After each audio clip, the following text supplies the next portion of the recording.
रवा इडली करूया आपण। 1 वाटी रवा घेतलेला आहे,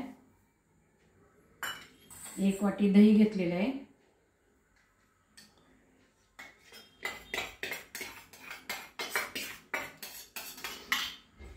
आणि अर्धा वाटी पाणी घ्यायचं।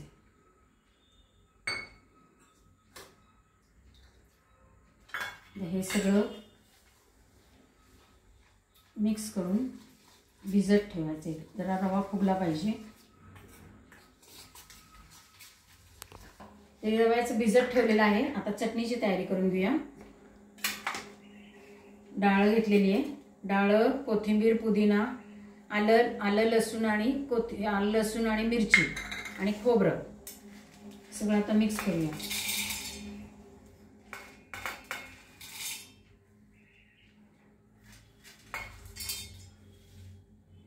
हे सगळं आपण मिक्सरची चटणी तयार करूया।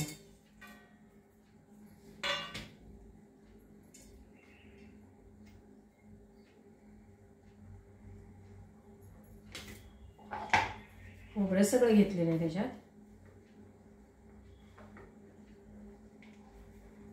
डाळ आणि ओलं खोबरं घातलं ना, विकतची जशी चटणी असते हॉटेलमधली तशी चटणी सेम लागते आपल्याला। आता त्यात मीठ घातलंय, थोडे जिरे घालूया थोडे, आणि साखर।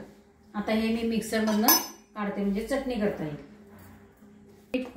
रवा फुगलेला आहे आणि थोडं घट्ट आहे ते, मग त्याच्यात थोडं पाणी घालून घेऊया। पाहिजे तेवढं बॅटर पातळ करून घेऊया आपण।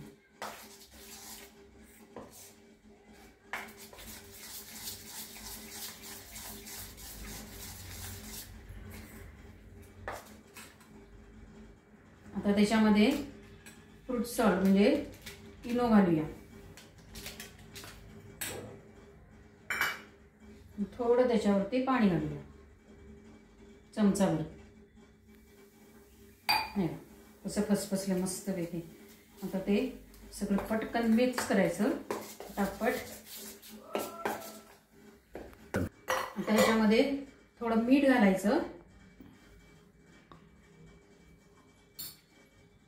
आणि साखर, कारण दही घातलेलं आहे, आंबटपणा जरा असा कमी होतो म्हणजे त्याने। सगळं मिक्स करून घेतलंय।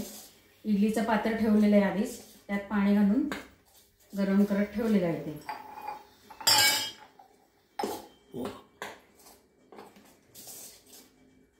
ह्याला तेल लावलंय, त्याच्यात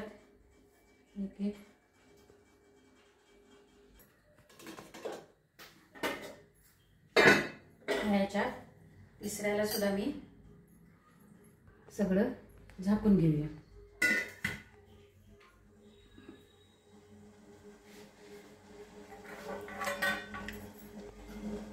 आता 15 मिनिटं झालेली आहेत। आता इडली काढूया आपण। गॅस बंद केला।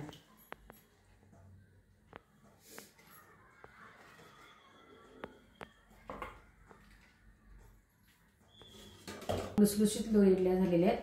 आता ह्या थंड झाल्या की मग काढू आपण। मस्तपैकी मऊ मऊ झालेले असतील। मऊ झालेली इडली बघा, छान मऊ झालेल्या आहेत इडल्या आणि जाळीदार पण झालेल्या आहेत। आता ही